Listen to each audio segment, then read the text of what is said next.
Shalom saudara yang dikasihi Tuhan. Bersyukur pada hari ini kita diperkenan oleh Tuhan untuk berada di hadirat Tuhan. Saya ajak kita semua memiliki hati yang haus dan lapar untuk berjumpa dengan Tuhan Allah kita. Dia rindu berjumpa dengan Anda. Adakah kerinduan yang sama saudara miliki? Mari kita teduhkan hati kita siapkan diri. Tuhan, aku rindu kepadamu.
Tuhan, ini kami datang dengan haus dan lapar. Kami rindu untuk berjumpa dengan Engkau. Bagai tanah gersang itulah keberadaan kami, Tuhan.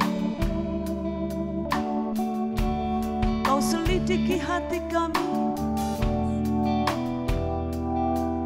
dan biarlah segala yang tidak baik Tuhan ampuni. Bersama-sama kita katakan, seperti rusa yang haus akan sungai-Mu Tuhan. Seperti rusa yang haus, rindu aliran sungai-Mu.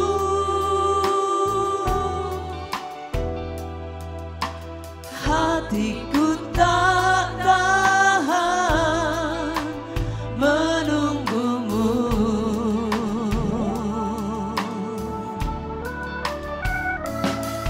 Bagai tanah gersang menanti datangnya hujan,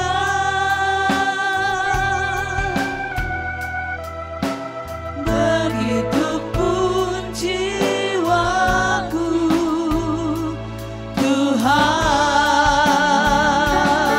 Sungguh hanya Engkau pribadi yang mengenal hatiku, pribadi yang mengenal hatiku. Tiada yang tersembunyi bagimu, seluruh isi hatiku Kau tahu, dan bawaku untuk lebih dekat lagi padamu, tinggal dalam indahnya dekapan kasih-Mu.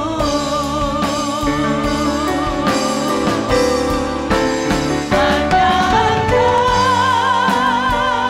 ya Tuhan, pribadi yang mengenal hatiku. Tiada yang tersembunyi bagimu, seluruh isi hatiku Kau tahu, dan bawaku untuk lebih dekat lagi padamu, tinggal dalam indahnya dekapan kasih-Mu.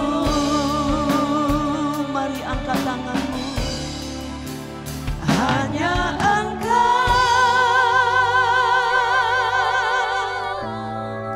pribadi yang mengenal hatiku.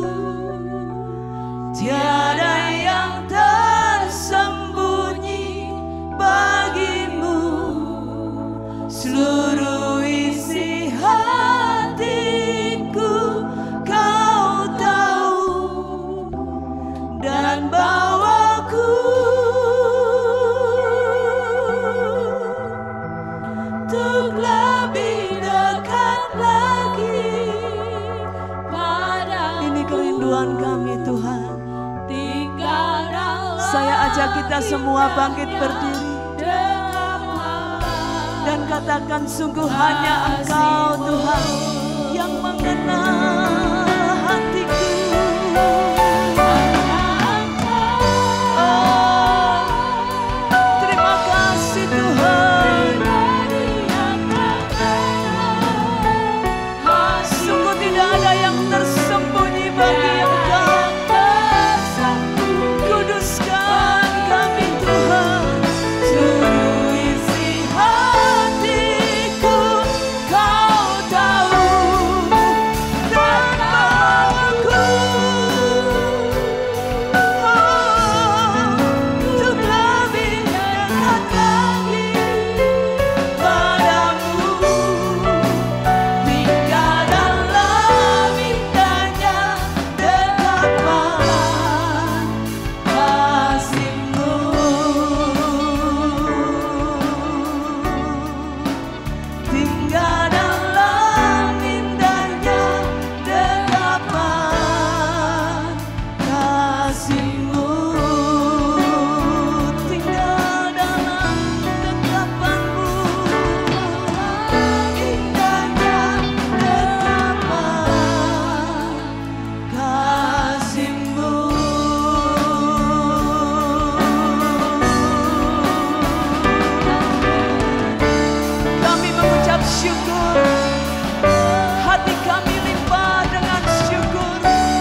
Terima kasih Bapa.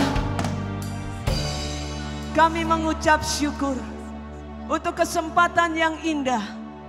Kami boleh berada di hadirat-Nya Tuhan. Kami boleh kesempatan untuk menaikkan puji-pujian dan penyembahan kepadamu.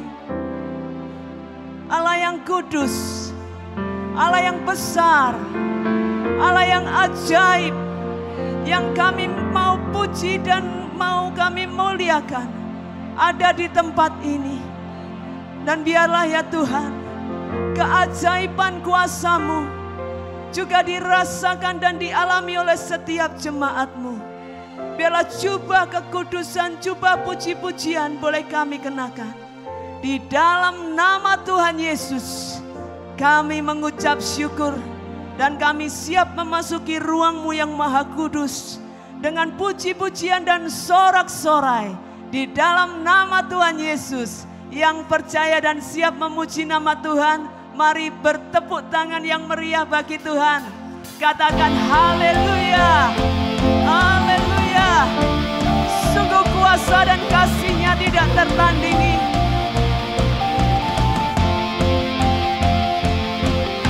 Tak terbayang kebesaran-Mu dan tak terbanding kekuatan-Mu Tuhan.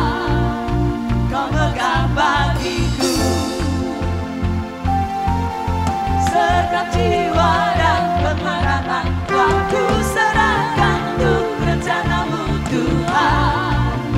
Kau Raja atasku. Hanya Kau yang layak ditinggikan.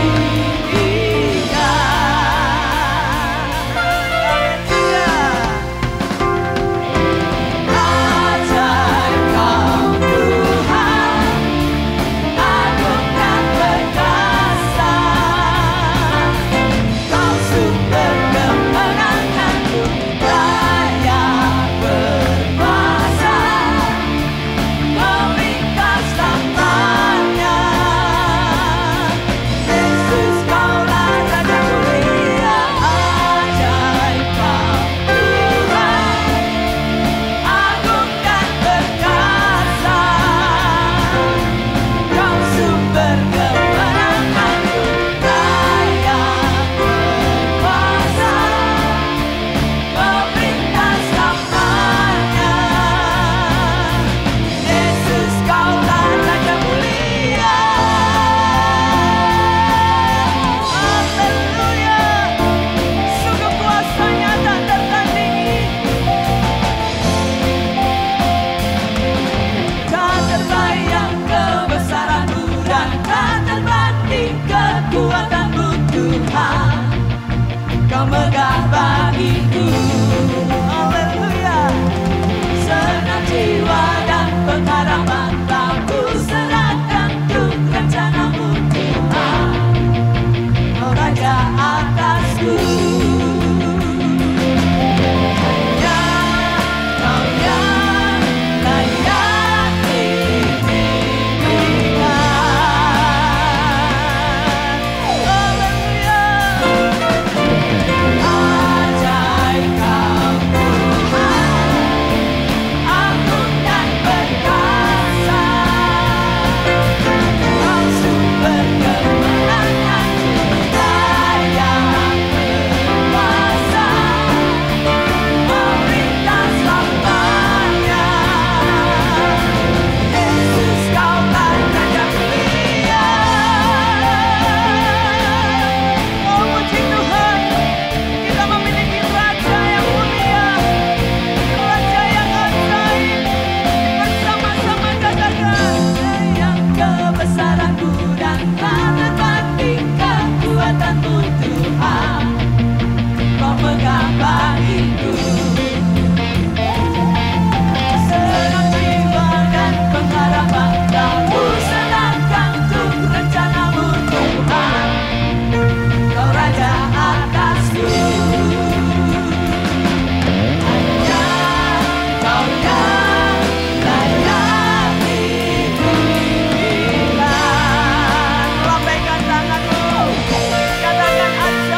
Raja yang besar, Allah yang besar.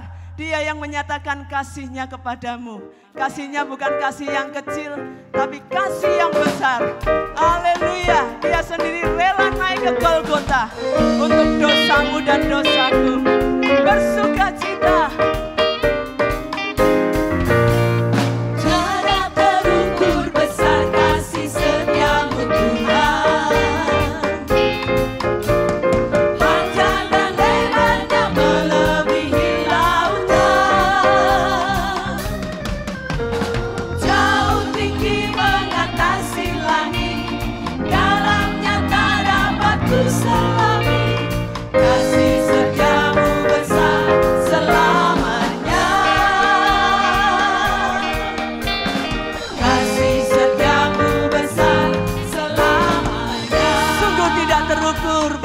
Kasih setia Tuhan. Mari nyanyikan dengan sungguh-sungguh, dengan suaramu yang terbaik. Panjang dan lebarnya melebihi lautan, jauh tinggi mengatasi langit, dalamnya tak dapat kuselami. Kasih setiamu besar selamanya. Kasih setiamu besar selamanya. Mari bersyukur. Hatiku bersyukur, jiwaku memuji, mulutku pun bersorak memuji Engkau. Yesus, ajaib perbuatanmu, besar anugerahmu.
Jemaat yang hadir di tempat ini juga di rumah-rumah. Seberapa banyak yang merasakan dan mengalami kasih Tuhan? Boleh angkat tangan. Katakan haleluya. Katakan kepada kiri dan kanan saudara, kasih Tuhan Yesus besar bagi engkau. Kasih Tuhan Allah kita besar bagi engkau.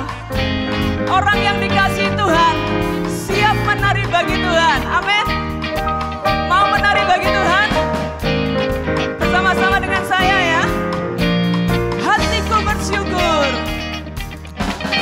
Hatiku bersyukur, jiwaku memuji,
kasih setiamu besar selamanya.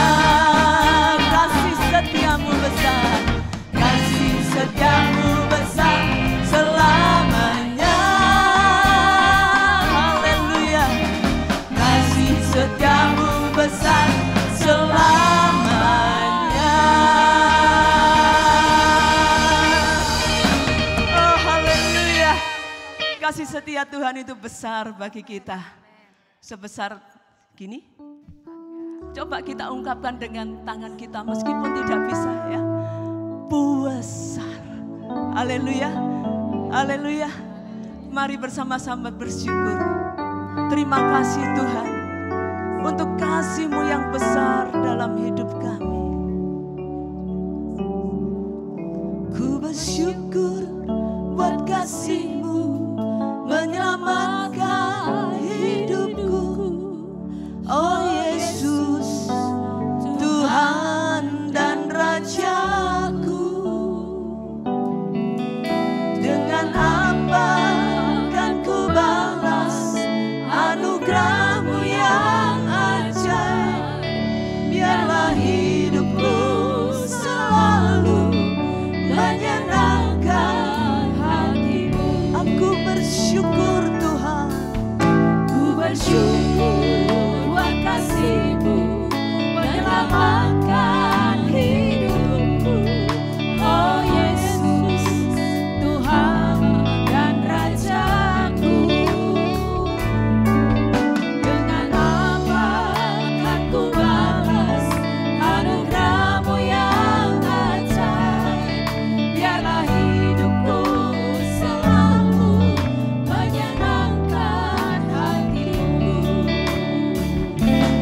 Betapa kagum ku melihat perbuatan tangan-Mu, ajaib dan mulianya kuasa-Mu nyata dalam hidupku. Sungguh ku tak dapat mengerti besarnya karya-Mu.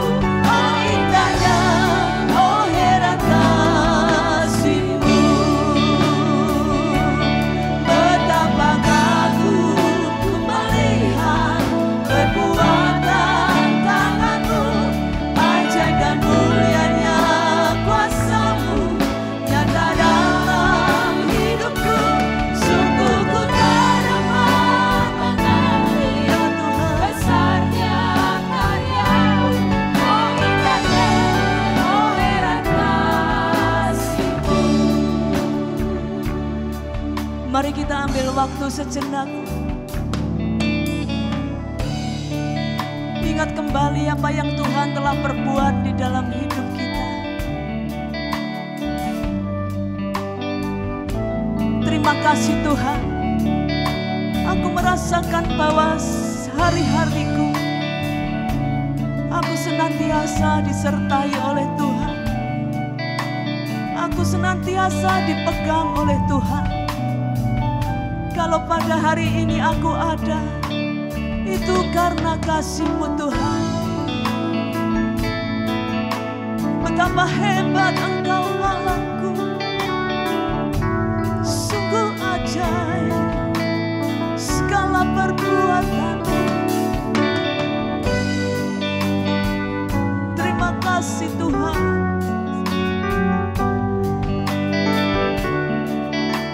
Betapa kagum aku padamu, betapa kagum ku melihat perbuatan tangan-Mu, ajaib dan mulianya kuasa-Mu nyata dalam hidupku. Sungguh ku tak dapat mengerti besarnya karya-Mu. Oh indahnya, oh heran kasih-Mu. Betapa kagum ku melihat perbuatan tangan-Mu, ajaib dan mulianya kuasa-Mu nyata dalam hidupku. Sungguh ku tak dapat mengerti besarnya karya-Mu. Oh indahnya, oh heran kasih-Mu.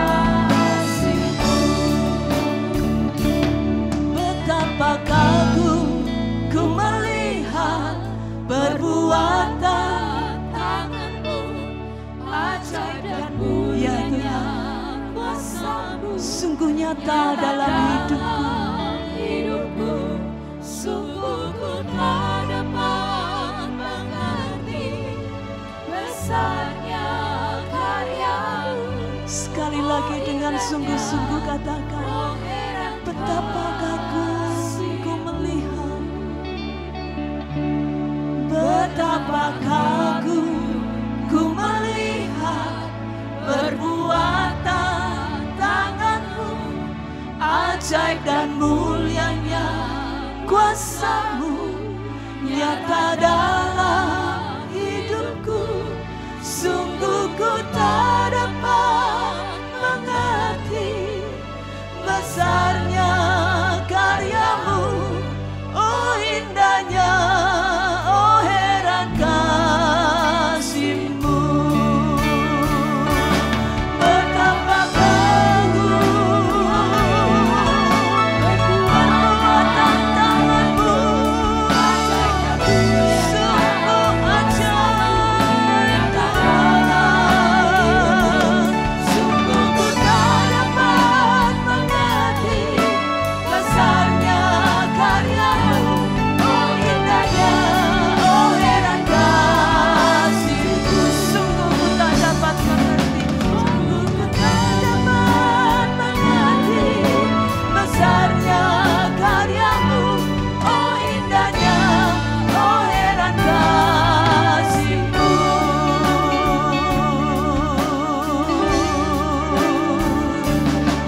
Engkau Allah kami yang luar biasa. Terima kasih untuk kasih-Mu. Terima kasih Tuhan untuk segala kebaikan-Mu. Allahku, tiada yang seperti Engkau, tiada yang sebanding dengan Engkau.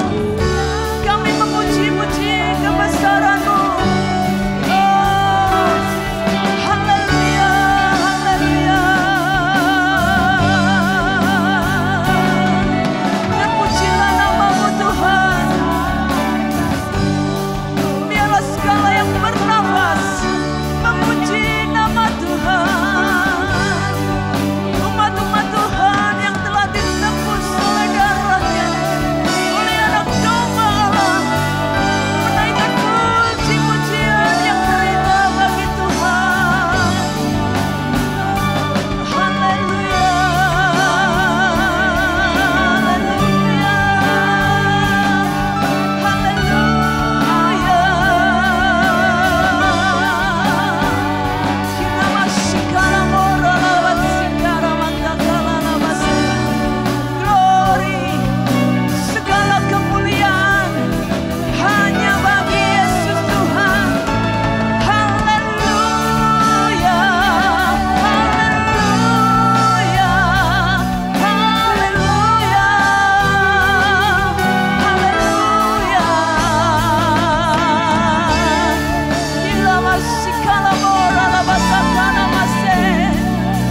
Oh, segala hormat, puji-pujian hanya bagi nama Tuhan. Ulala masih kalah lala masih. Haleluya, haleluya.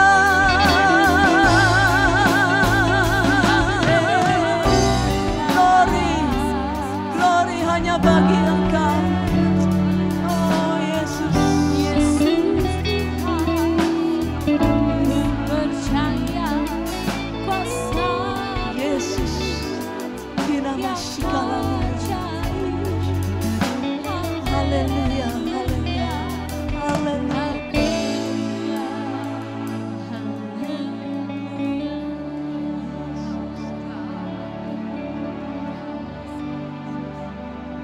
Adakah Dia menjadi yang terbesar di dalam hidupmu?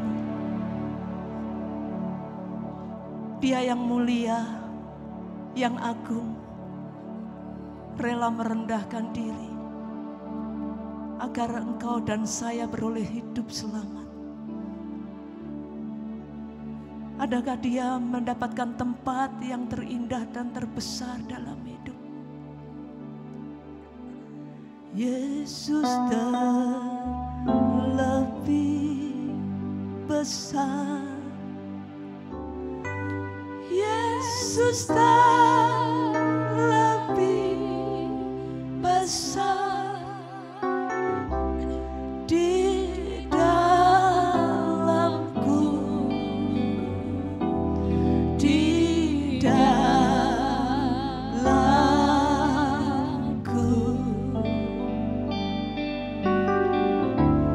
Yesus terlebih besar,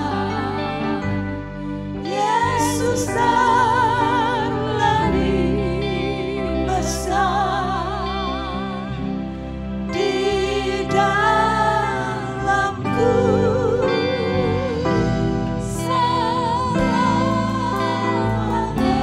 Dengan rasa hormat katakan, Yesus Engkau besar dalam hidupku.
Biarlah Engkau menjadi yang terbesar di dalam hidup kami. Nyatakan Tuhan, firman-Mu yang ajaib, firman-Mu yang kami perlukan, untuk kami boleh bertumbuh makin hari makin berkenan di hatinya Tuhan. Urapi hamba-Mu yang Tuhan percayakan untuk menyampaikan firman. Urapi kami yang mendengarkan. Terima kasih ya Roh Kudus. Kami percaya Engkau ada di tempat ini. Engkau sedang berbicara. Berikan kepada kami telinga yang siap mendengarkan firman. Hati yang siap diubahkan oleh firman. Di dalam nama Tuhan Yesus. Yang siap menerima firman Tuhan. Mari bersama-sama dengan suara yang keras kita bilang amin. Amin. Tuhan berkati. Silakan duduk Bapak Ibu saudara yang kasih Tuhan.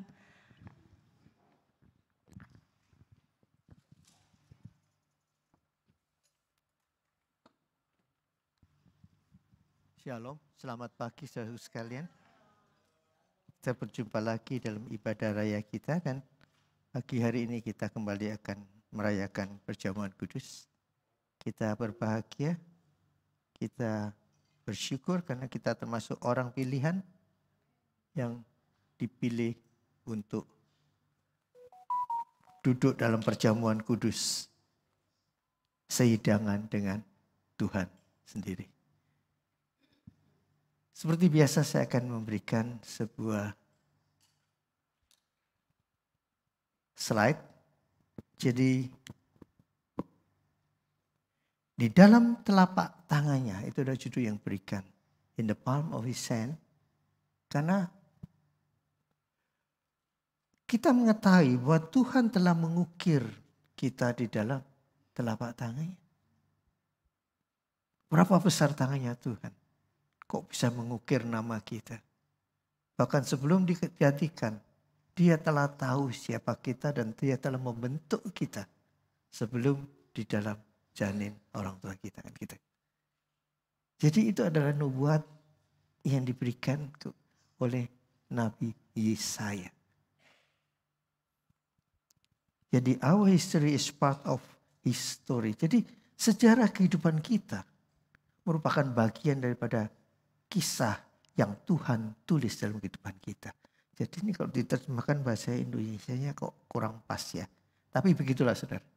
Kita hidup kan mempunyai sejarah. Dari awal, dari sebelumnya, sekarang dan yang akan datang. Tapi Tuhan bilang bukan yang lalu.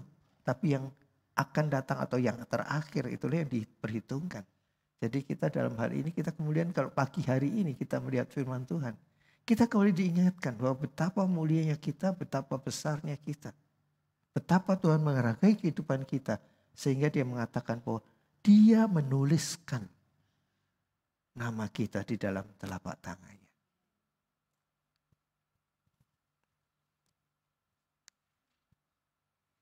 Di dalam ayat selanjutnya saudara. Di dalam Yesaya 49 ayat 16 saya bacakan. Lihat. Aku telah melukiskan engkau di telapak tanganku. Tembok-tembokmu tetap di ruang mataku. Ini adalah suatu kehidupan yang Tuhan berikan kepada kita. Dikatakan tembok-tembokmu tetap di ruang mataku. Nah bukan berarti masuk ke dalam rongga mata Tuhan. Gitu. Enggak. Tetapi kita mengatakan bahwa kita menyanyikan engkau terlebih besar. Begitu besar. Kemudian pemimpin pujian mengatakan berapa besarnya Tuhan. Besar orang kita bilang gitu. Bukan hanya besar, besar gitu. Itu menunjukkan kekaguman kita. Nah kalau dikatakan tembok-tembokmu tetap di ruang mataku. Jadi kita itu seperti, kalau kita hidup, kita selalu memagari diri kita. Toh. Kita bikin rumah selalu bikin pagar. Untuknya apa? Untuk menjaga keamanan kita. Tapi itu pagar-pagar yang kita buat. Bukan hanya tembok rumah. Hidup kita pun kita seringkali membuat rambu-rambu di dalam kehidupan kita karena kita tidak mau diganggu. Banyak rambu-rambu terjadi dalam kehidupan kita. Bukan hanya pagar secara harafiah di depan rumah kita. Itu kalau tembok itu mudah dilompati. Tetapi seringkali kita membuat pagar-pagar. Sehingga orang tidak mau. Pagar apa itu saudara? Ada pagar yang namanya privacy. Individualisme kita. Personal kita. Kita tidak mau personality privacy kita dilanggar. Kan gitu. Kenapa kita tersinggung? Karena privacy kita terlanggar. Kenapa kita merasa sakit hati? Karena kita dilecehkan. Itu adalah pagar-pagar yang kita buat. Itu pagar-pagar yang kita buat seringkali membuat kita sendiri frustasi kan gitu. Karena kita menentukan standar sendiri yang kemudian orang lain tidak menghargai standar kita. Kan kita seringkali menerapkan tuh sesuatu menurut ukuran kita. Nah, tetapi Tuhan mengatakan tembok-tembokmu di ruang itu adalah pagar yang Tuhan, bukan hanya pagar kita sendiri. Kalau sudah bicara mengenai pagar, itu kita melihat dalam kisah Ayub kan begitu. Waktu iblis mau mengganggu dia, dikatakan tentu saja dia bersetia kepadamu karena engkau memagari hidupnya dengan pagar berkat. Pagar Ayub mungkin memagari dirinya dengan kekayaan dia, dengan onta-ontanya, dengan kambing dombanya, dengan istananya mungkin dia dibikin. Tetapi itu semua bisa diganggu. Waktu Tuhan mengizinkan mereka, iblis menjamah kekayaannya, bahkan harta bendanya, bahkan anak-anaknya. Pagar yang dia bikin tidak bisa dilindungi. Tetapi kalau Tuhan tetap menaruh pagar, apa itu? Hanya kau sayangkan jiwanya. Engkau boleh menjamah tubuhnya, tapi engkau tidak boleh mengganggu jiwanya. Itu Tuhan bilang pada setan waktu mau mengganggu Ayub. Jadi sadarlah bahwa kalau dikatakan tembok-tembokku tetap di ruang mataku adalah pagar yang memagari jiwa kita. Tuhan kasih itu saudara, tanpa kita sadar. Tetapi kita seringkali tidak tahu bahwa Tuhan menaruh itu di dalam kehidupan kita. Kita mau lihat satu persatu saudara.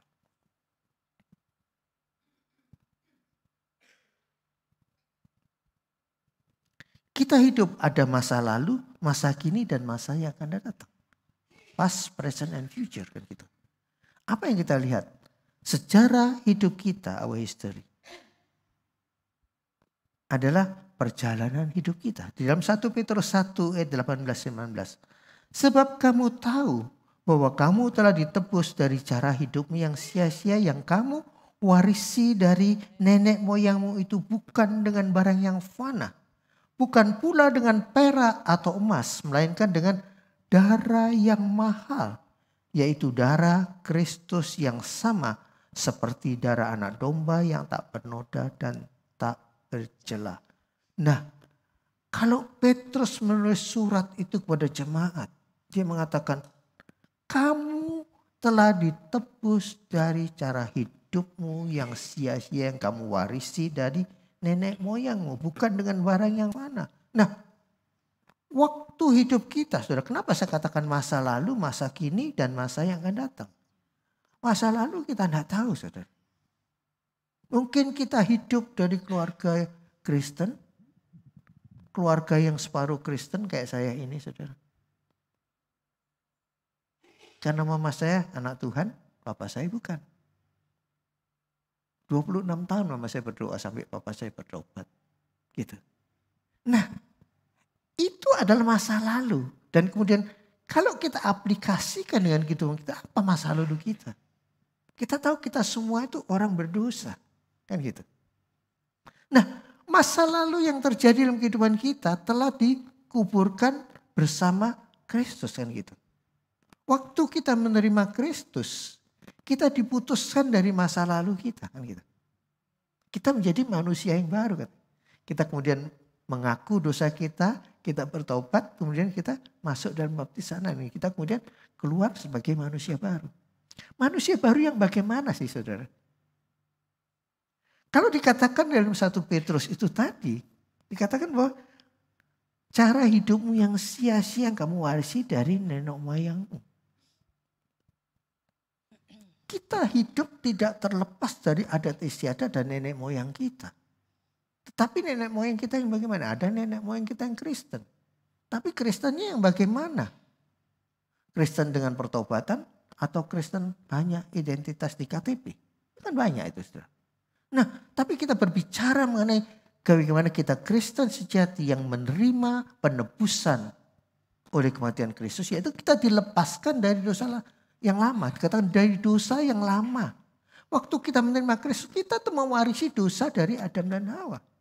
Dosa asal kalau kita katakan. Tapi begitu kita menerima Kristus, kita menjadi manusia baru yang sebetulnya bukan baru. Manusia yang diperbaharui. Manusianya tetap sama. Kenapa? Karena sebelum Adam dan Hawa jatuh ke dalam dosa, kehidupan mereka tuh fine-fine aja di Taman Firdaus gitu. Baik-baik saja.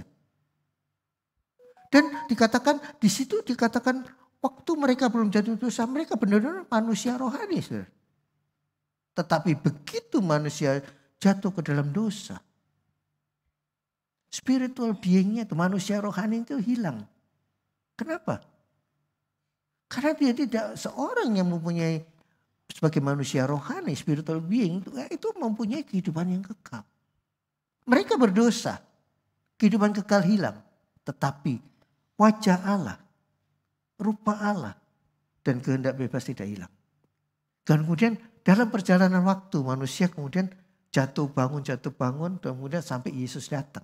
Nah, waktu kita menerima Kristus secara pribadi, itu kita dikembalikan. Kenapa? Yang lama dari kuburan, kita menjadi manusia spiritual dengan pengalaman manusia duniawi.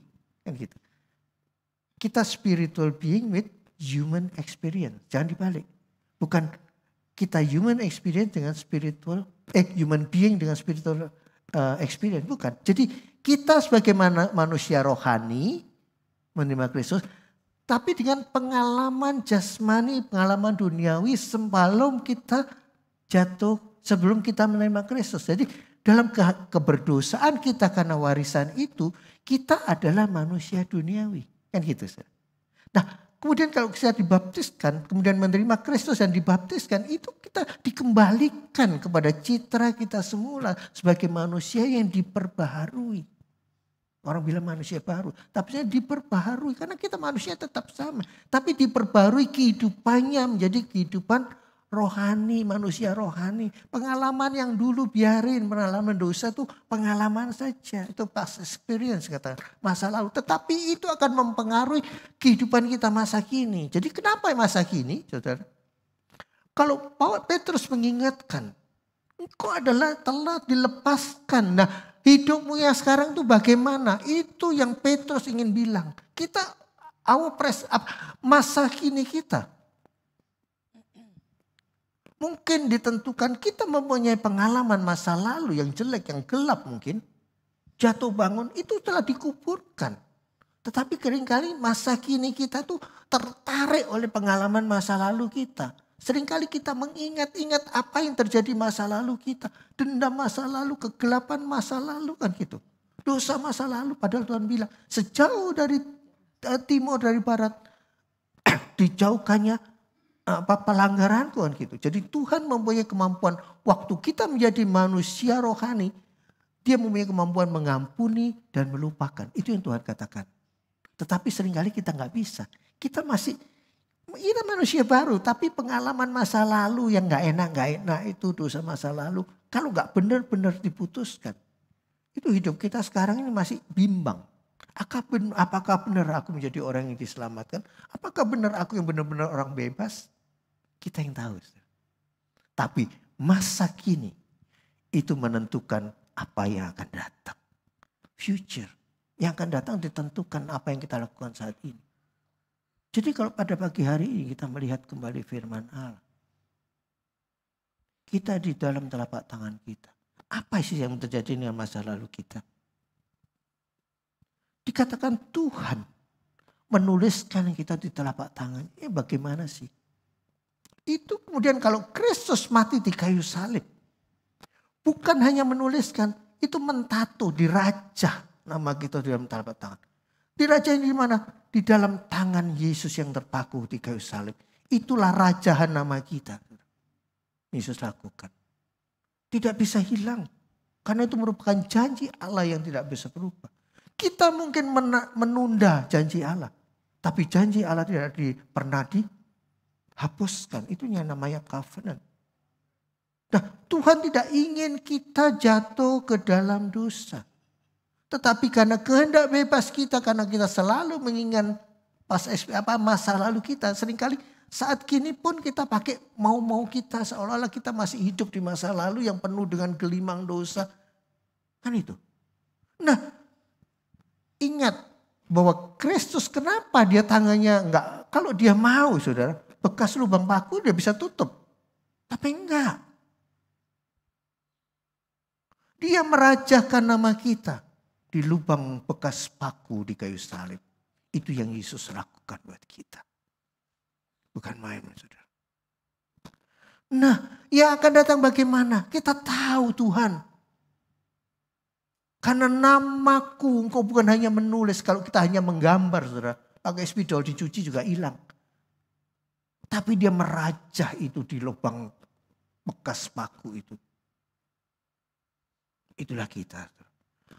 Itu menentukan kalau kita sadar apa yang akan datang kita lakukan. Bukan sekarang, kenapa saudara? Kita harus hati-hati. Saya juga sebagai hamba Tuhan kadang-kadang takut. Apa yang Paulus katakan. Maafkan saya. Jangan sampai setelah aku memberitakan Injil itu aku sendiri tertolak. Ketakutan Paulus kurang apa saudara? Nah, saya juga takut kalau lihat ayat ini. Jangan sampai saya terlalu enak punya pelayanan.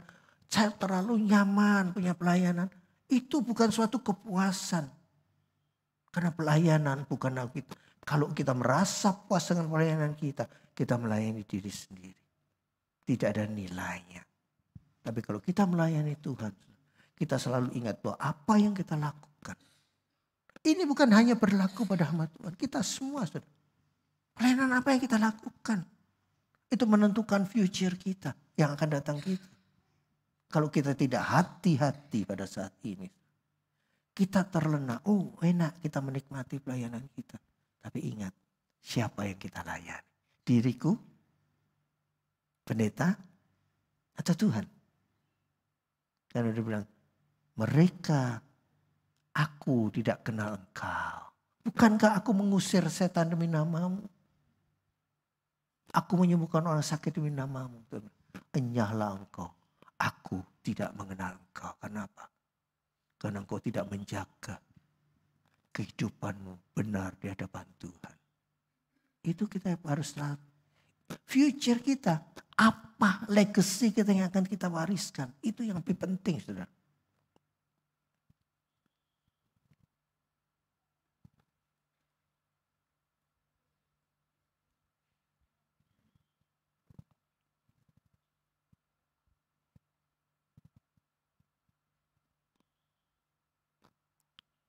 Sejarah hidup kita, arah menuju kesempurnaan. Itulah yang akan datang.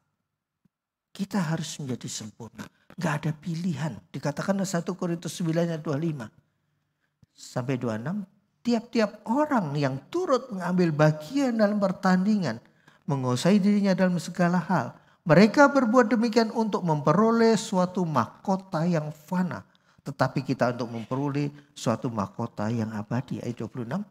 Sebab itu aku tidak berlari tanpa tujuan. Dan aku bukan petinju yang sembarangan saja memukul. Ini adalah masalah fokus dan legacy. Atau apa yang kita wariskan. Kenapa begitu? Kenapa dikatakan arah menuju kesempurnaan? Kalau Paulus mengumpamakan kepada jemaat di Korintus mengenai seorang pelari. Karena di Korintus itu kan hidupnya mereka banyak dipengaruhi kehidupan, pola kehidupan budaya Yunani. Dan itu menjadi budaya yang populer pada saat itu. Nah, Olimpiade kan dimulai di Athena, daerah Yunani. Dan itu dibawa terus dalam kehidupan Romawi juga. Dan selalu dimulai dengan seorang pelari. Katakan mereka menguasai dirinya dalam segala hal. Kalau kita lihat seorang pelari. Kan setiap tahun untuk lari 100 meter perlu waktu berapa detik kan gitu. Dan setiap kali ada olimpiade selalu ada rekor yang dipecahkan atau diperbarui. Kenapa? Karena setiap kali ada pertandingan itu ada rekor yang dipecahkan. Jadi ada suatu menuju yang lebih baik dan lebih baik. Kalau sekarang ini baik, tahun depan harus lebih baik. Itu adalah rekor. Nah, kalau Paulus mengatakan itu sebagai seorang pelari, berarti apa? Kita tidak cukup, tahun ini aku mau memecahkan rekor. Aku punya rekor baru. Apakah cukup? Enggak. Karena tahun depan ada yang lebih lari, lebih kencang dari kita. Jadi sebagai orang Kristen kita harus menjadi pemecah rekor dalam menuju kesempurnaan hidup. Sulit saudara kita. Tapi itu Paulus kenapa? Dia enggak sia-sia nulis ini. Saudara. Tujuannya supaya kita selalu menjadi yang terbaik di hadapan Kristus. Kita tidak boleh merasa kita tak berprestasi. Tapi kita harus berprestasi buat Kristus. Itu yang katakan. Menuju suatu sasaran mahkota yang abadi. Kelihatannya mahkota abadi ini kita tahu kita selamat saudara. Tapi apakah cuma begini? Karena Tuhan mau kita menjadi orang yang istimewa. Ditulis di telapak tangan Tuhan. Adalah suatu keistimewaan. Jadi kita harus benar orang yang benar-benar layak untuk berprestasi di hadapan Tuhan. Karena tanpa itu kita tidak akan menjadi kesempurnaan. Nah untuk itu kita harus fokus. Fokus kita apa saat ini? Apa yang menjadi fokus kehidupan kita? Mungkin kita masih banyak bergelut dengan faktor kehidupan ekonomi. Kita semua gak terlepas dari itu. Saudara. Tetapi itu adalah fokus jasmani. Fokus rohani gimana? Saya sih bukan mengada-ada saudara. Kalau dikatakan Matius 6 ayat 33 itu sangat valid dalam kehidupan kita. Carilah dahulu kerajaan Allah dan kebenarannya.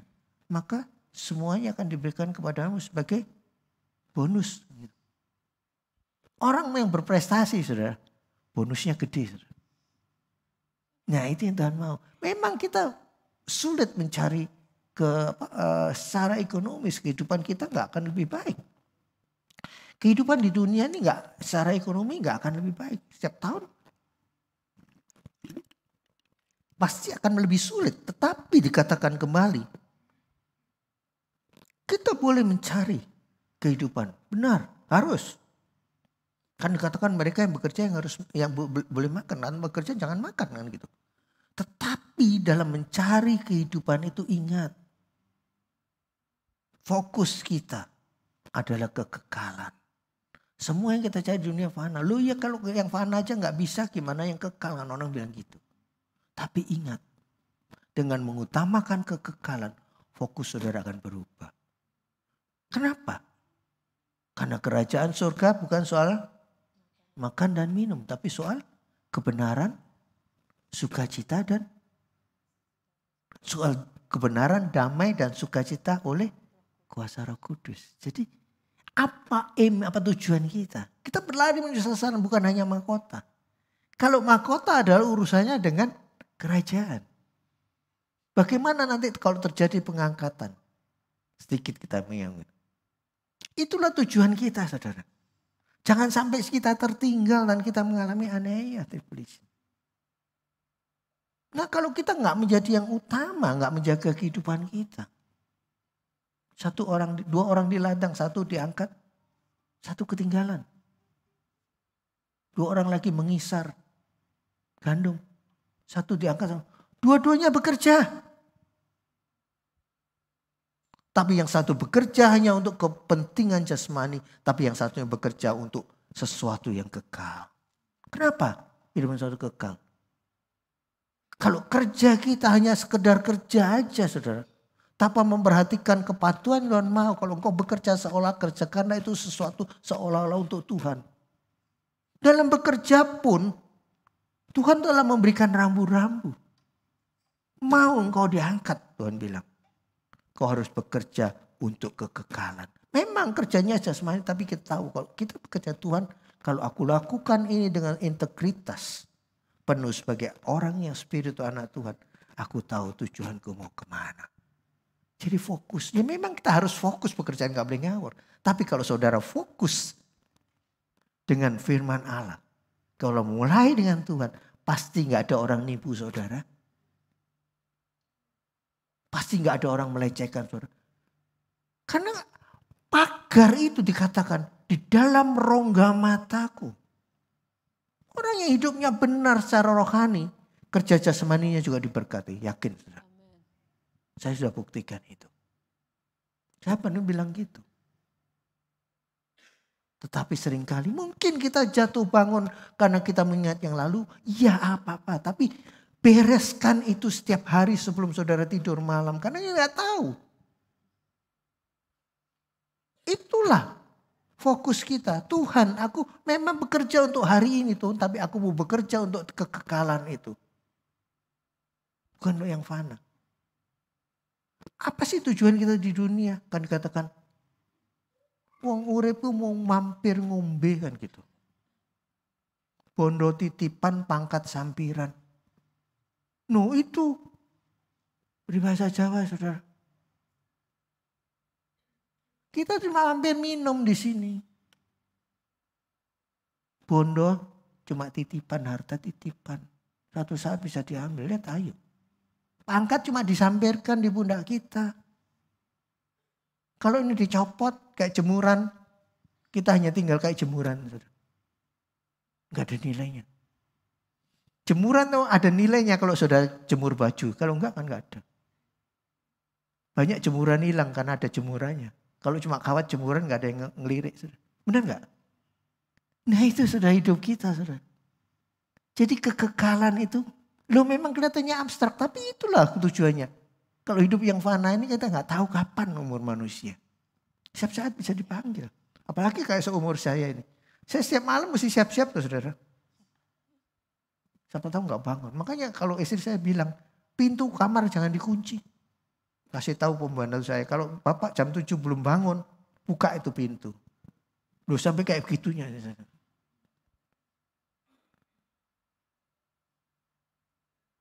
Karena syarat untuk dipanggil gak harus umur panjang loh saudara. Kan gitu. Nah itu makanya kesempurnaan itu loh. Nah kalau kembali kepada rapture tadi. Satu ditinggalkan, satu diangkat. Yang diangkat aman. Masuk perjamuan kawin anak domba. Dan yang diangkat juga akan menerima mahkota. Akan judgment of pengadilan Kristus. Itu bukan untuk diadili tapi untuk diberikan mahkota. Nah itu loh mahkota kita diberikan tergantung kita berprestasi enggak.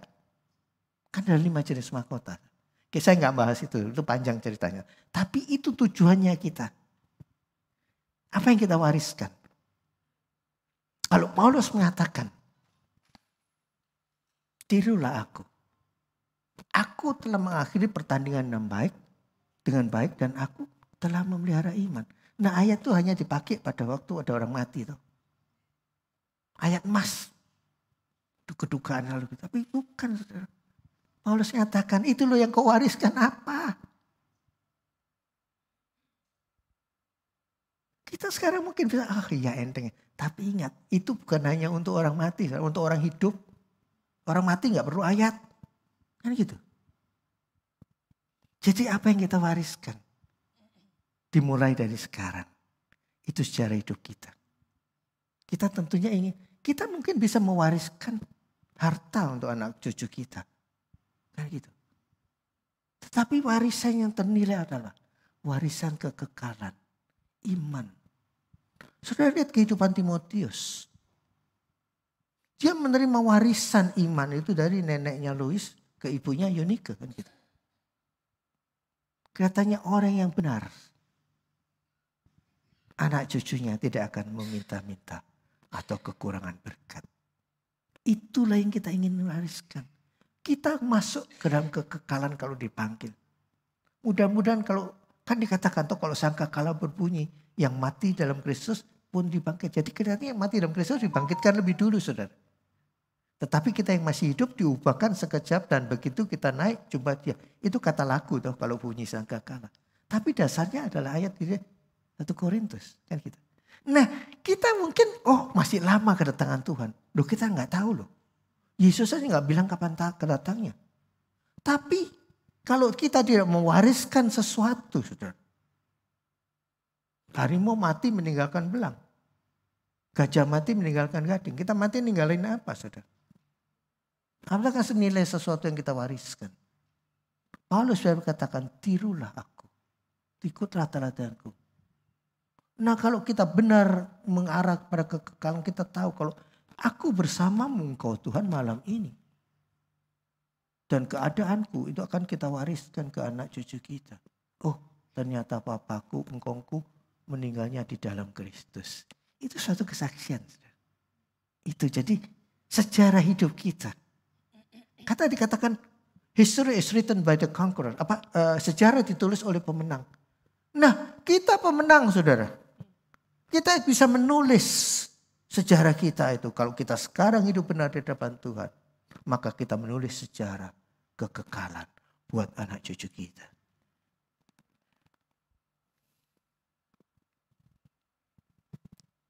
Allah mempunyai rencana. Itu adalah kisah hidup kita. Tetapi Allah mempunyai His story. Kisah nyata kehidupan kita itu telah ditulis oleh Tuhan. Katakan, kenapa? Karena ada suatu grand design atau rencana besar yang Tuhan berikan dalam kehidupan kita.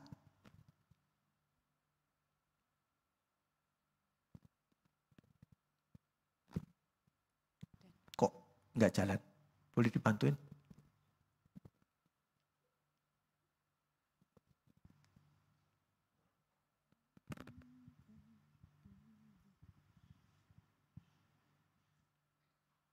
Oh ini sudah. Jadi rencana besar apa yang Tuhan berikan?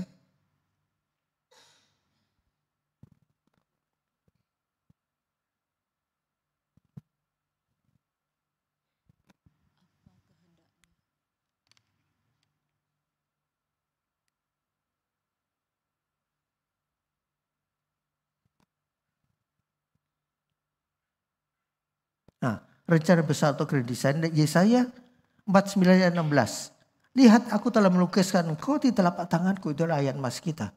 Tembok-tembok tetap di ruang mataku. Kejadian 1 ayat 27.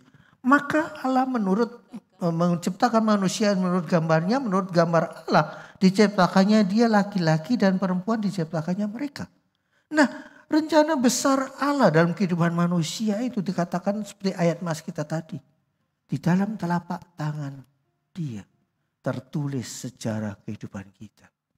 Merupakan kok history. Jadi kisah Tuhan tuh punya kisah, punya kita suatu cerita buat kehidupan kita. Itu di dalam rencana besar itu kembali kepada waktu di Taman Firdaus. Allah menjadikan manusia menurut gambarnya. Diciptakannya laki-laki dan perempuan. Adam dan Hawa. Bukan Adam dan Hasan kan gitu. Itu grand design. Jadi kalau grand design itu udah jelas. Apakah kita masuk dalam grand design? Ya. Tetapi seringkali kita tidak sadar bahwa kita tuh mempunyai suatu rencana besar Allah yang ada dalam kehidupan kita. Kita nggak sadar. Karena kita tidak tahu hakikat kita sebagai umat manusia. Sebab dengan gambarnya, menurut gambar Allah. Jadi dia main-main. Kalau aku menaruh engkau manusia dengan gambarku. Dengan tujuan bahwa engkau mempunyai atribut ilahi yang melekat dalam kehidupanmu sebagai manusia rohani. Tetapi seringkali kita mencoreng-coreng gambar Allah. Kita ingin merubah, ingin merenovasi atau merevisi desain Allah dalam kehidupan kita. Kita ingin menulis, aku nggak mau, aku akan menulis mauku sendiri. Tuhan nanti aja, engkau duduk di samping aja Tuhan. Engkau duduk manis saja. Aku yang megang kendali. Itu kita. Hanya naruh Tuhan di samping. Padahal Tuhan harus di depan kita. Karena aku taruh engkau dengan suatu rencana yang besar itu. Jangan kau rubah-rubah. Tapi kita nggak sadar. Karena kita ingin menulis sejarah kita sendiri. Ingin mendesain hidup kita sendiri. Merubah hakikat manusiawi kita. Jelas ketentuan ini. Jangan sampai kita merubah desain Allah. Desain Allah apa sih? Allah tidak ingin manusia itu jatuh ke dalam dosa. Ingin menjamin kehidupan manusia tetap di Taman Firdaus. Tetapi karena kehendak bebas itu tadi, kita keluar dari Taman Firdaus. Kita tidak hidup dalam apa, tetapi ingat bahwa Tuhan itu membuat pagar di sekeliling kita. Tapi seringkali kita loncat pagar. Kok pagarnya enak ya, rendah ya, kita bisa loncat. Kalau pagarnya tinggi kita ambil tangga. Bukan itu, saudara. Upaya manusia untuk keluar daripada desain besar Allah. Membuat manusia kemudian jatuh. Loncat pagarnya keserimpet jatuh. Naik tangga, turun ke bawah, kakinya patah. Hati-hati. Kita keluar dari desain Allah. Bukannya enak. Pasti ada sesuatu yang terjadi. Karena Allah menentukan pagar itu dalam hidup kita.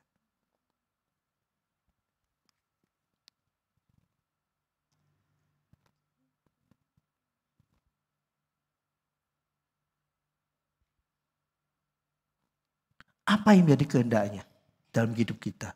What he wants us to be. Dalam Yohanes 17 ayat 12. Selama aku bersama mereka, aku memelihara mereka dalam namamu. Yaitu namamu yang telah engkau berikan kepadaku. Aku telah menjaga mereka dan tidak ada seorang pun dari mereka yang binasa selain daripada dia yang telah ditentukan untuk binasa. Supaya genap yang tertulis dalam kitab suci. Apa yang Tuhan kehendaki? Yesus berdoa itu pada Bapa yang dia mengatakan. Selama aku bersama mereka. Aku memelihara mereka dalam namamu. Dalam nama Allah. Yesus menjaga nama Allah Bapa. Dia menunjukkan kepatuhannya. Dia tidak bisa pakai nama dia sendiri. Tetapi dikatakan tak seorang pun sampai kepada Bapa tanpa aku. Dan seringkali kita berdoa. Allah Bapa yang di surga yang kami kenal melalui Yesus Kristus anak yang tunggal. Kita mengenal Allah Bapa karena Yesus yang memperkenalkan itu kepada kita. Itulah kehendaknya kita mengenal dia secara utuh. Keilahian dia. Dan tak seorang pun yang telah kuberikan aku biarkan binasa. Nah, jelas. Tetapi dikatakan di sini ada orang yang ditentukan untuk binasa supaya genapnya yang tertulis dalam kitab suci. Gitu. Ada yang menentukan. Ada, saudara. Satu dari murid Yesus. Siapa itu? Yudas. Kita lihat lagi, kita bandingkan ya Yudas ini. Yudas dan Petrus, saudara. Hidup dalam rencana Yesus. Toh. Yesus menjaga kehidupan mereka. Tapi karena kehendak bebas mereka milih.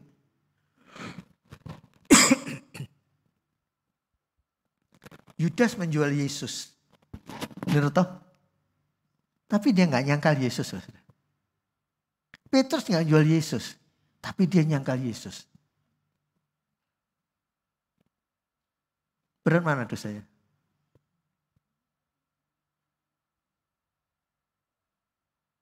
Menyangkal Yesus. Berat.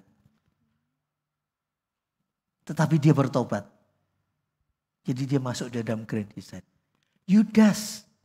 Ya cuma jual aja loh. Saudara. Kita ngomong, ini kita lihat saudara. Tapi dia gak bertobat. Seandainya dia bertobat, diampuni gak saudara? Logikanya diampuni toh. Tapi nyatanya kan enggak. Nah, jangan sampai kita anggap, oh dosa kita enteng kok, cuma jual nama Yesus. Banyak tau kita sekarang mengatakan jual nama Yesus. Kalau gak bertobat, akhirnya kayak Yudas.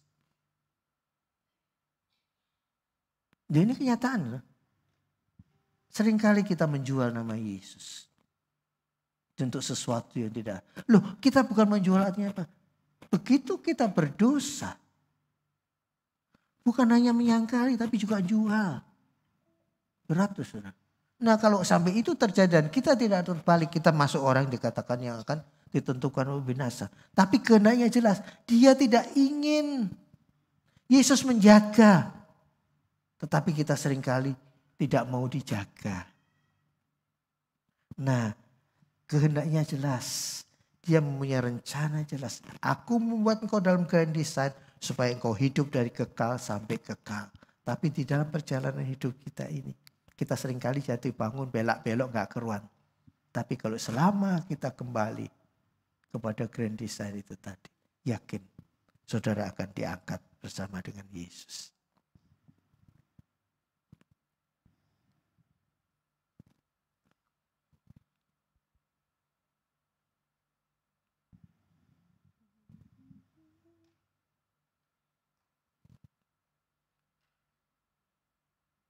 Ya, next.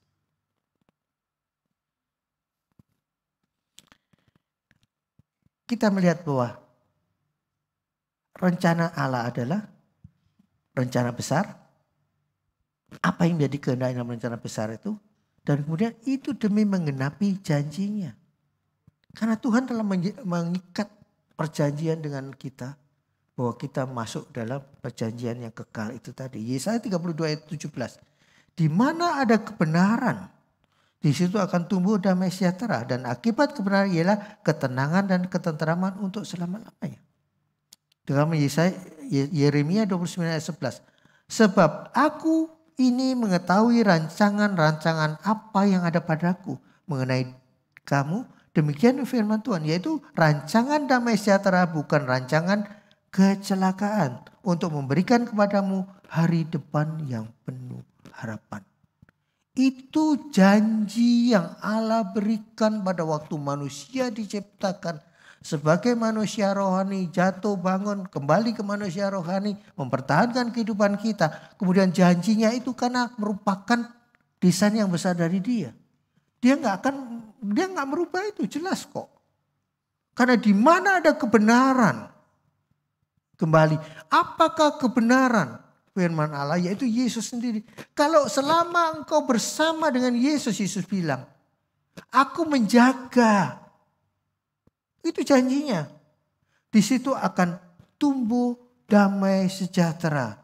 Dan akibat kebenaran ialah ketenangan dan ketenteraman. Jadi karena ada kebenaran, ada firman Tuhan itu, ada damai sejahtera dalam hidup kita. Dan karena ada kebenaran itu, ada ketenangan, ketenteraman untuk selamanya. Selama-lamanya. Selama kita memegang firman Allah, hidup di dalam koridor firman Allah, ada damai sejahtera, ada ketenangan abadi. Tapi seringkali kita keluar. Janji tidak berubah, tapi seringkali kita keluar dari koridor janji Allah. Sebab aku mengetahui rancangan yang ada padaku. Jelas di dalam grand design itu, Dia menghendaki kita hidup bagaimana dan Dia telah memberikan bahwa ini loh. Aku tuh memberikan rancangan damai sejahtera. Tapi untuk menerima damai sejahtera kita harus hidup di dalam koridor kebenaran firman Allah. Tanpa kebenaran firman Allah kita tidak mengerti makna dari damai sejahtera itu. Makna kerajaan surga pun itu selalu dimulai dengan kebenaran. Dimulai dengan Yesus. Kenapa? Karena Dia telah merajah nama kita di dalam lubang bekas paku di kayu salib. Itulah kita, itulah penggenapan janji yang Allah ingin berikan dalam kehidupan kita. Jadi jelas saudara. Kisah hidup kita, sejarah hidup kita adalah kisah nyata yang Tuhan buat di dalam kehidupan kita. Ingatlah itu. Kita hidup di zaman akhir ini. Tidak main-main. Kita harus kembali kepada kita sebagai orang benar-benar masuk dalam rencana besar yang tertulis di dalam telapak tangan Tuhan.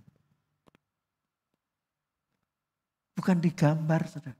Ditato. Tatonya itu dengan paku di kayu salib. Yang tidak akan ini. Itu peringatan. Kita menghadapi perjamuan suci. Ingat. Kalau sebagai peringatan akan aku. Aku telah merajah namamu. Demi rencana besar, yaitu kekekalan sampai kekekalan.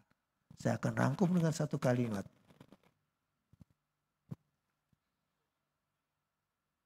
Allah telah mengukir kita dalam telapak tangannya demi memenuhi rencana besar dalam kehidupan kita. Tetaplah bertahan dalam genggamannya. Sekian firman Tuhan, saya serahkan kepada dan kita akan masuk ke Yesus. Tuhan memberkati.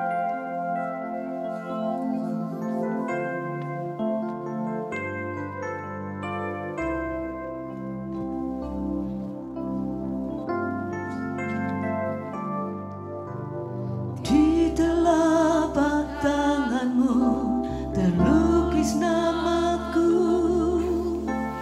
di dalam genggamanmu seluruh hidupku. Sungguh bangga ku punya Bapa sepertimu, yang tak pernah melupakanku.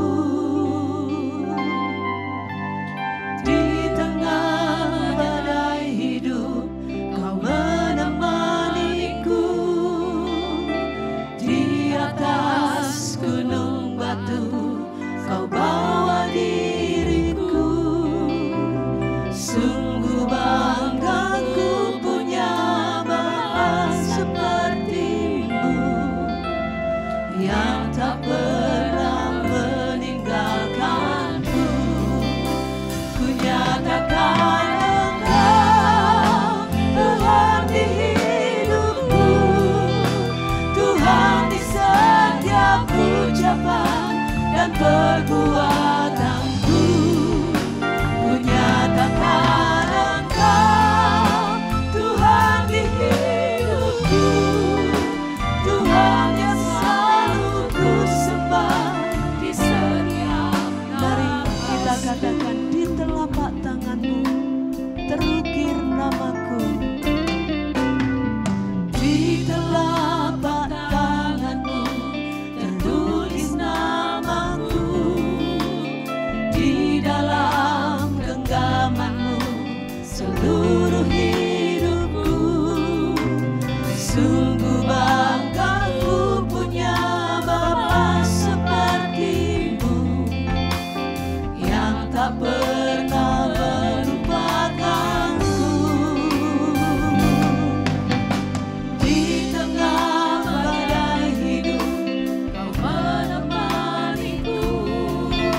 Mari kita mempersiapkan diri untuk memasuki perjamuan kudus.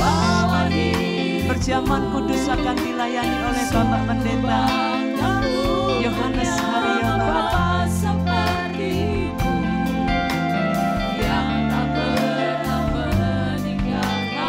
Ku nyatakan Engkau Tuhan di hidupku, Tuhan di setiap ucapan dan perbuatanku. Ku nyatakan Engkau Tuhan di hidupku,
Haleluya.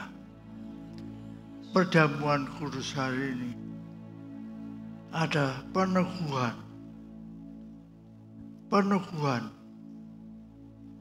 apa yang telah dikatakan oleh pendeta David bahwa kita diukir Tuhan, diukir dalam tangan yang berlubang paku. Inilah peneguhannya. Bahwa Yesus telah disalib sampai mati untuk kita, untuk menebus kita.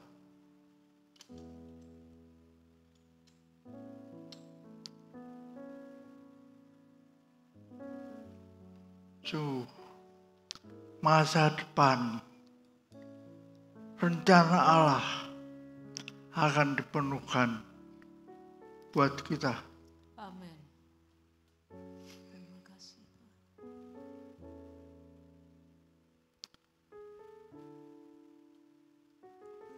Ya, inilah yang telah diperbuat Tuhan Yesus. Karya yang paling besar, terbesar, Yesus disalib untuk menebus kita. Dosa kita dihapuskan. Kita dijadikan anak-anak Allah. Luar biasa. Mari kita lihat. Yesus memecah-mecah roti dan memberikannya kepada para murid. Dan sambil dia berkata, inilah tubuhku. Inilah tubuhku yang dipecah-pecahkan karena kamu. Dan setelah makan, diambilnya cawan dan dia berkata, inilah tuh darahku yang dicurahkan untuk kamu.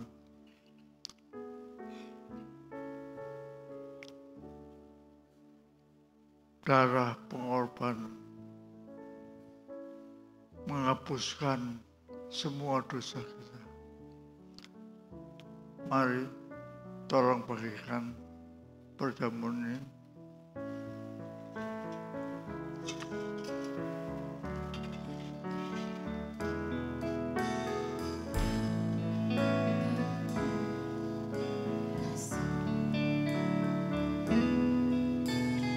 Tak terukur kasih-Mu Yesus, Kau telah mati gantikan diriku, Kau curahkan darah-Mu untuk tebus dosaku. Tak terukur kasih-Mu Yesus, Kau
Pujilah Tuhan.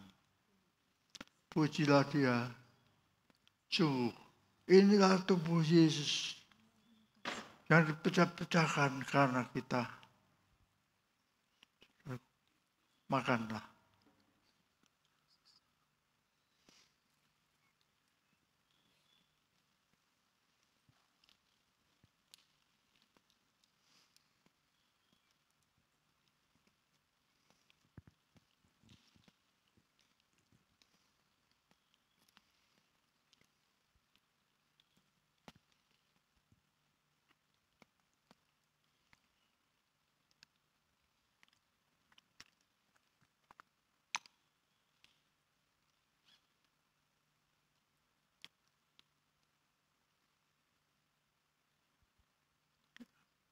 Angkatlah aku.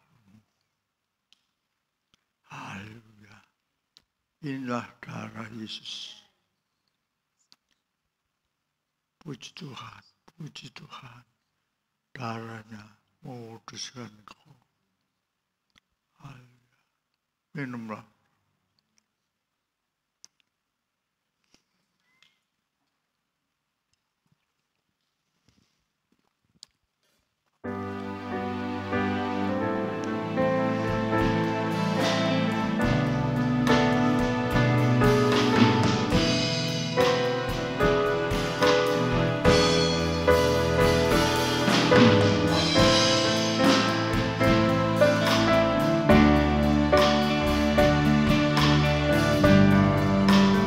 Pujilah Dia.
Betapa besar Engkau di dalam hidup kami.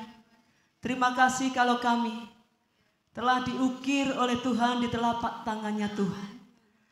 Terima kasih Tuhan, tolong kami menjadi anak-anak Tuhan yang berprestasi di dalam Tuhan. Dalam nama Tuhan Yesus kami bersyukur. Amin. Silakan duduk Bapak Ibu saya yang kasih Tuhan. Mari kita mempersiapkan diri untuk membawa persembahan. Kakak Evata akan bimbing kita dalam Tuhan. Berdoa. Allah Bapa kami yang di surga, Engkau Allah yang penuh kasih, Engkau Allah yang telah memelihara kami. Hari demi hari kami jalani bersama Engkau. Dan saat ini kami mau membawa persembahan kami dengan penuh sukacita, dengan penuh syukur. Dan biarlah persembahan ini menjadi persembahan yang berkenan di mata-Mu. Terima kasih Allah kami yang penuh kasih. Haleluya. Amin. Yeah.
Kami rindu berdoa buat saudara yang berulang tahun. Apabila saudara hadir di tempat ini, boleh saudara bangkit berdiri. Bagi saudara yang sedang beribadah di rumah-rumah, kami pun akan berdoa buat saudara. Selamat ulang tahun.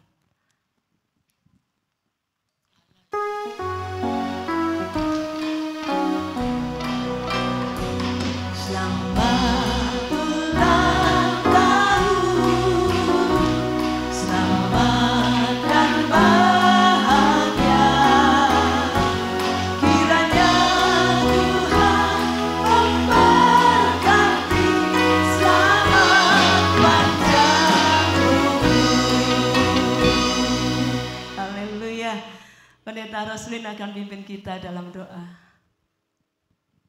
Bapa, di dalam nama Tuhan Yesus, pada pagi hari ini kami rindu memberkati saudara-saudara kami yang berulang tahun di sepanjang minggu sampai hari ini. Tuhan, Engkau yang akan memberkati mereka satu persatu, baik yang berada di dalam ruangan ini maupun juga yang ada di rumah-rumah mereka. Biarlah tangan kasih Tuhan diulurkan untuk memberkati mereka. Bapa, biarlah hidup mereka menjadi hidup yang terus berada di dalam rencana agungnya Tuhan. Dan kami berdoa supaya hidup mereka benar-benar terukir di dalam tangannya Tuhan. Tuhan, terima kasih. Biarlah saudara-saudara kami ini makin hari makin hidup menyenangkan hatinya Tuhan. Siapapun mereka, Engkau yang lihat dan Engkau yang tahu. Dan biarlah pagar berkat Tuhan selalu memagari mereka. Demikian juga dengan saudara-saudara kami yang merayakan ulang tahun pernikahan. Tuhan berkati mereka, berkati setiap keluarga, supaya keluarga mereka menjadi keluarga yang memuliakan Tuhan. Suami istri diberkati, anak-anak diberkati, semua mereka hidup untuk Tuhan. Terima kasih Bapa, ini doa kami dalam nama Tuhan Yesus. Haleluya, amin. Amin. Sekali lagi saya mengucapkan selamat ulang tahun buat saudara ya. Tuhan memberkati. Mari kita mendengarkan pengumuman untuk agenda kita minggu depan. Pengumumannya yang pertama, seluruh acara rohani gereja tetap berjalan seperti biasa. Hari Selasa doa malam jam 7 di tempat ini. Bible study hari Kamis tiap jam 7 malam melalui grup WhatsApp. Lalu yang berikutnya yang penting buat kita pada minggu depan tanggal 8 September 2024 akan ada baptisan kudus setelah ibadah pagi. Jadi bagi Bapak Ibu yang telah menyerahkan diri untuk memberi diri dibaptis, saya mohon setelah ini nanti ketemu saya sebentar di bagian meja sekretariat. Dan bagi yang rindu untuk memberi diri juga boleh nanti menemui saya. Demikian, terima kasih, Tuhan berkati. Haleluya, saudara diberkati pada ibadah hari ini. Amen. Boleh lambaikan tangan saudara yang diberkati dan katakan puji Tuhan. Puji Tuhan. Haleluya. Haleluya. Haleluya. Saya undang kita semua bangkit berdiri dan saya undang juga Pendeta David untuk memimpin kita dalam doa berkat.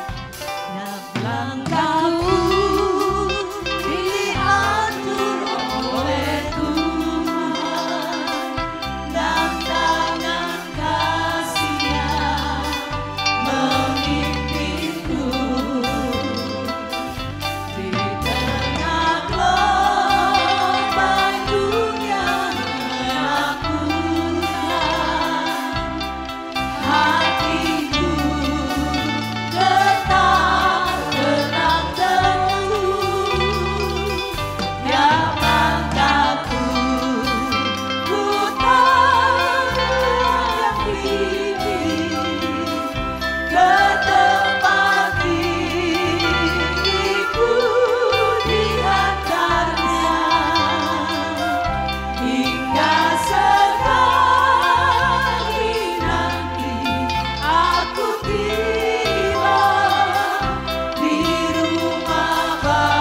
Tuhan Allah Bapa kami yang mengenal melalui Yesus Kristus Putra-Mu yang tunggal. Kalau pada akhir ibadah kami Tuhan, sebelum kami berpisah satu sama lain, kami ingin berdoa untuk mereka semua yang terlibat dalam kegiatan liturgi pada pagi hari ini, Bapak Ibu Gembala, warga pastori, siapapun Tuhan yang telah bersama-sama kami untuk menyelenggarakan ibadah ini Tuhan. Kau berkati kehidupan mereka, jaga kehidupan mereka. Apa yang menjadi kebutuhan mereka Kau cukup-cukupkan. Sehingga apa yang mereka lakukan hanya di dalam naungan pagar berkat-Mu saja. Juga untuk jemaat-Mu yang ada pada hari ini Tuhan, hamba-Mu ingin berdoa Tuhan. Engkau memberkati mereka. Apa yang mereka perbuat Kau buatnya berhasil Tuhan. Sehingga mereka selalu dalam hidupnya memuji dengan bersyukur apa yang mereka terima dari-Mu itu cukup. Berkat-Mu cukup buat kami semua. Dan akhirnya saudaraku sekalian, Tuhan melindungi dan memberkati engkau. Tuhan menyinari engkau dengan wajah-Nya dan memberikan kasih karunia. Tuhan menghadapkan wajah-Nya kepadamu dan memberikan damai sejahtera. Kiranya berkat daripada Allah Bapa, kasih sayang pengorbanan daripada Yesus Kristus Putra yang tunggal, serta meterai dari kuasa Roh Kudus ada bersama dengan kita mulai hari ini sampai selama-lamanya. Berkat ini kami terima demi kemuliaan nama Tuhan Yesus Kristus saja. Dan kita yang percaya berkata, amin. Selamat pagi.